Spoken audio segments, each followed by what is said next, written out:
Now here you are, the best spaghetti in a town. That famous scene is from the Disney animated classic Lady and the Tramp. And the spaghetti those two were sharing is a classic too, one of the original shapes of Italian pasta. Of course, from ears to elbows to bow ties, pasta comes in plenty of other forms. But one enthusiastic eater thought that list wasn't complete. Dan Pashman, host of the award-winning Sporkful podcast, challenged himself to create an all-new perfect pasta shape. And after a 3-year journey, he's got the water boiling and is ready to put it to the test. Nancy Chen has his story. Inside this warehouse in upstate New York, more than 4,000 miles away from the cucinas of Italy. What's cooking is perhaps the biggest thing in pasta since a noodle took to sauce. Or at least that's what Dan Pashman is hoping. This right here is the perfect pasta shape. Perfect is a strong word, Nancy. I'm not going to go that far, but I will say that it is one of the greatest pasta shapes of all time. Pashman is the creator and host of The Sporkful, a food podcast he created after getting laid off from his job in radio. We are setting out to invent a new pasta shape and actually get it made and actually sell it. On it, he started a 5-part series called Mission Impossible, his crusade to engineer a new pasta shape, hoping to push aside his least favorite noodle. Dan, what's wrong with spaghetti? Oh, how much time do you have, Nancy? I mean, look, spaghetti is fine. I'll eat any pasta you put in front of me if I'm hungry.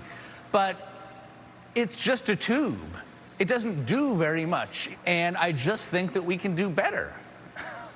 Pashman's quest started at the source itself with a trip to North Dakota, home to most of the country's wheat for pasta. I learned all about the flour. It's the semolina. It's a little more expensive, but it makes pasta with more flavor. There was also plenty of research for the Pashman family as pasta became the meal du jour, all leading to him not only inventing a new shape, but new words. Sauceability, toothsinkability, and forkability. Yes. Did you make those words up?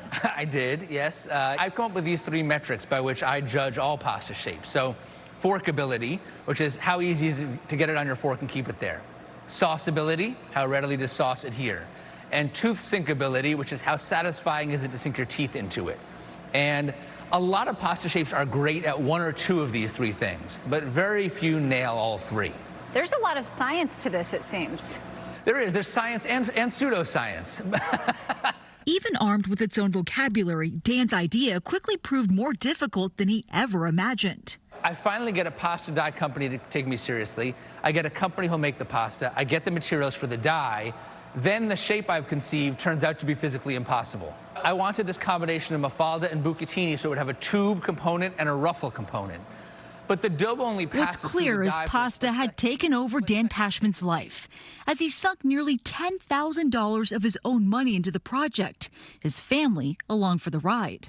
I was sketching pasta shapes on graph paper at my daughter's soccer practice, lying awake at night thinking about pasta shapes. But thousands of pasta pieces later, those sketches became the real deal here at this Fellini pasta factory in New York's Hudson Valley, where the Cascatelli was finally born. It means waterfall in Italian. Pashman's pasta with a longer cut than most short shapes, so it's easier to grab with a fork. A bucatini half tube with ruffles to create what he calls a sauce trough, and something that is rare in pasta. You have these ruffles at a 90-degree angle. That means that whatever direction you bite from, you're going to get resistance. You're going to be able to sink your teeth into it. Examining the functionality of macaroni may be new to Dan, but those who know pasta know what the perfect bite comes down to. You know, it's all about pairing the particular shape with the particular sauce. It's definitely about both. Yeah, it's the whole package. It's like the marriage of the two. A perfect pairing, just like Angie Rito and Scott Tassinelli, the husband and wife team behind treasured New York City Italian restaurant Don Angie. Okay, first bites in. What do you think? I like the texture of it a lot. I think it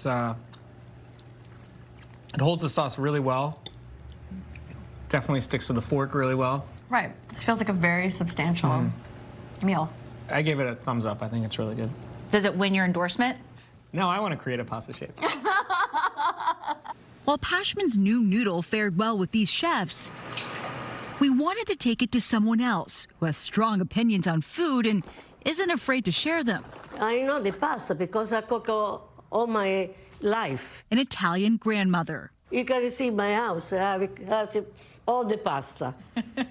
Maria Gialanella came to the United States in 1961 from Italy. She now works at Enoteca Maria on Staten Island. Most people here call her Nonna Maria, Nonna meaning grandmother, because she cooks for everyone as if they were part of her family, including me. Okay, first bite. Good. No, beautiful.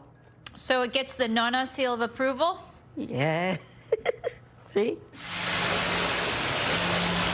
Perhaps no better affirmation that Pashman's mission impossible to come up with his very own palate-pleasing shape was possible after all. What's your dream with all of this? What if this becomes a pasta shape that just everybody knows and it's on restaurant menus and you can buy it in stores and I can tell people I invented a pasta shape and my family will be proud of me and it will make people happy. If that happens, I will be very satisfied. For CBS This Morning Saturday, Nancy Chen, New York. Now, if we can only make it without the calories and carb content. Well, Dan's first batch of cascatelli sold out within 2 hours of being available online, all 3,700 boxes. But don't worry, more has been made, and you can try it by ordering the pasta from Cefalini's website. How about that? Never did you think pasta shapes could be that fascinating, but Nancy made it so. Interesting. And he did, yeah. I didn't ever think about that. I guess we take it home and taste it.